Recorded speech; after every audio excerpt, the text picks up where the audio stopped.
Okay, it is Saturday, uh, June the 25th, and we are going to be going over February the 13th, Satanic Bible Study. So this is going to be a reflection of Mike. See, apparently he had a bad day that morning, and he went on a rant, and then I'm going to have basically a counter rant.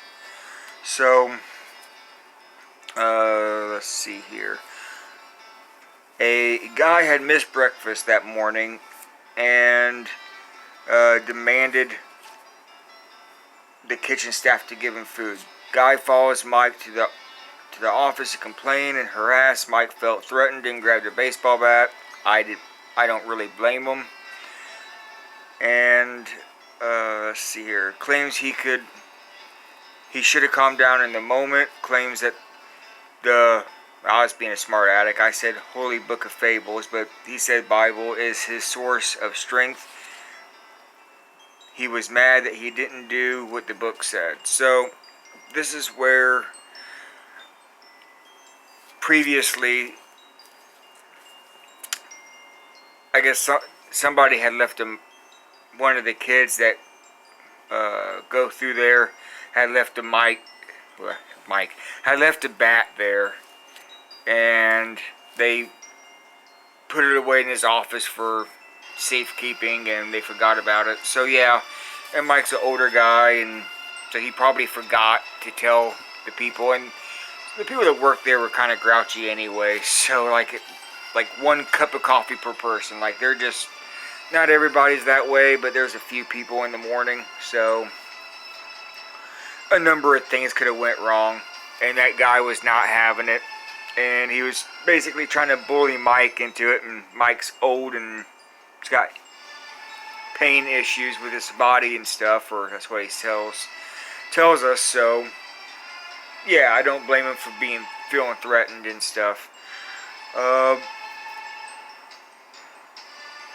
So I went, like, my counter rant here is, how many times did God demand genocide over disobedience, doing what the Bible says would not only be immoral but outright illegal? And then I have dismemberment of limbs, burning humans, sacrifice, etc. Claims tongue can defile, claims everything is a test from God. I have question mark.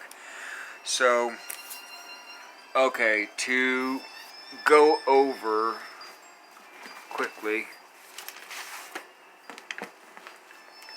I decided to scrounge up a couple of the Bible verses that will go along with this list that I described here, because most people that go to church regularly, that don't really, oh, I apologize, I didn't know this had commercials.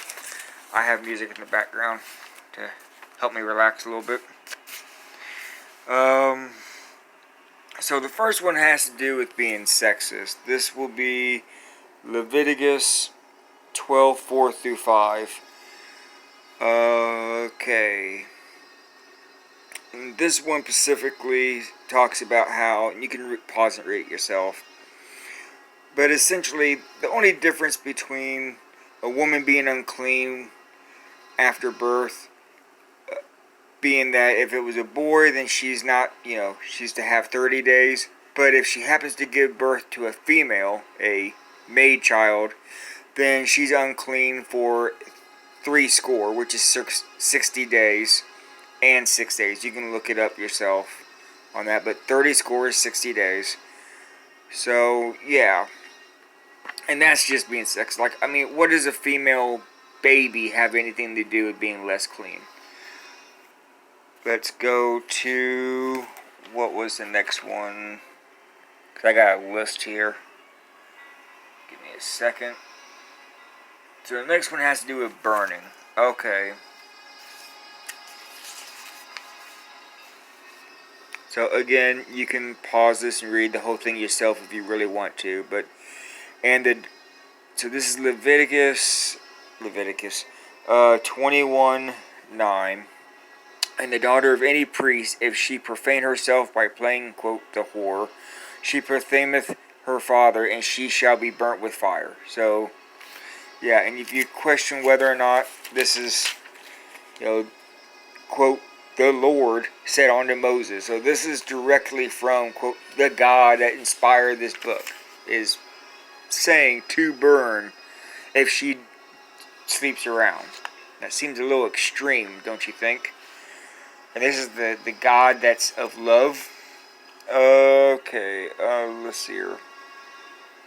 Oops. So, the next one would be the rape victim and rapist die. Okay. I feel kind of scary saying those words, but I'm reading it from the Bible, so. Okay, this one.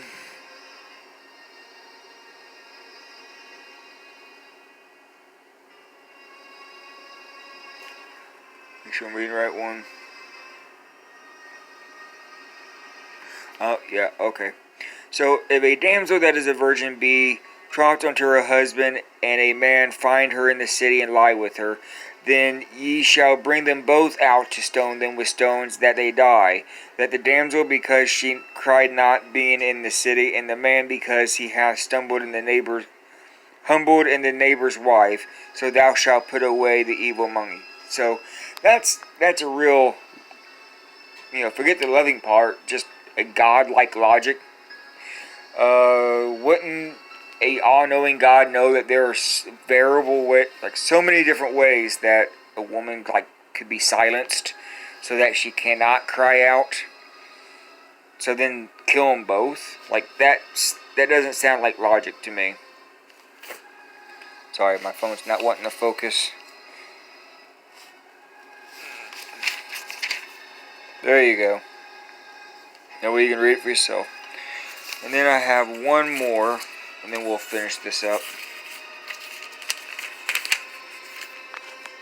So this is the dismemberment part. This is Deuteronomy 25:11 through 12. I think it doesn't want to focus. I got too many things on the screen.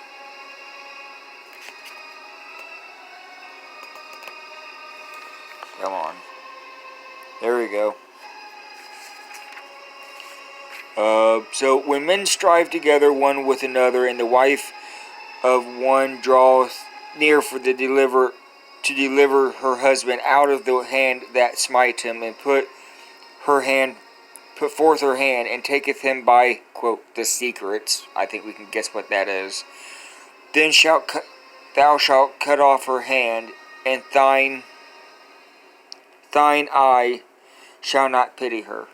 So, yeah, essentially, if two guys are fighting and she intervenes and lays her hand on, I guess really either, but if she lays her hand on the guy's body parts, intervenes in the fight and does that, cut off her hand. So, straight up dismemberment. And again, that's in Deuteronomy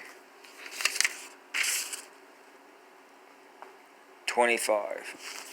So, okay, enough of that old thing. We'll finish this up. So,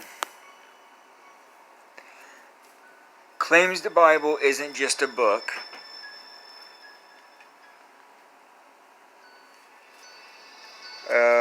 Let's see here.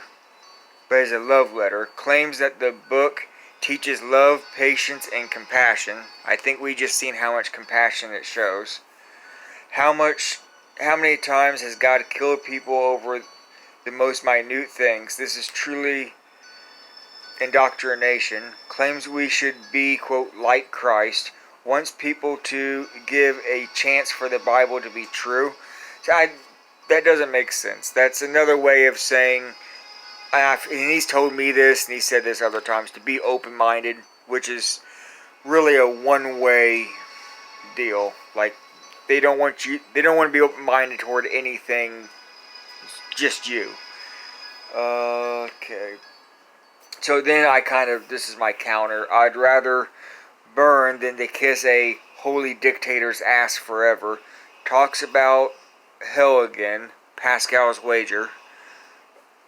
And how many other religions claim of hell? I'd rather believe, quote, the Bible, or if I did believe the Bible, it would be only death from within. Like, then I would feel life would be pointless.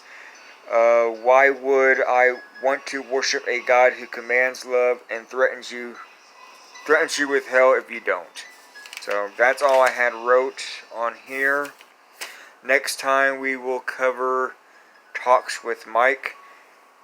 So until then, see you then.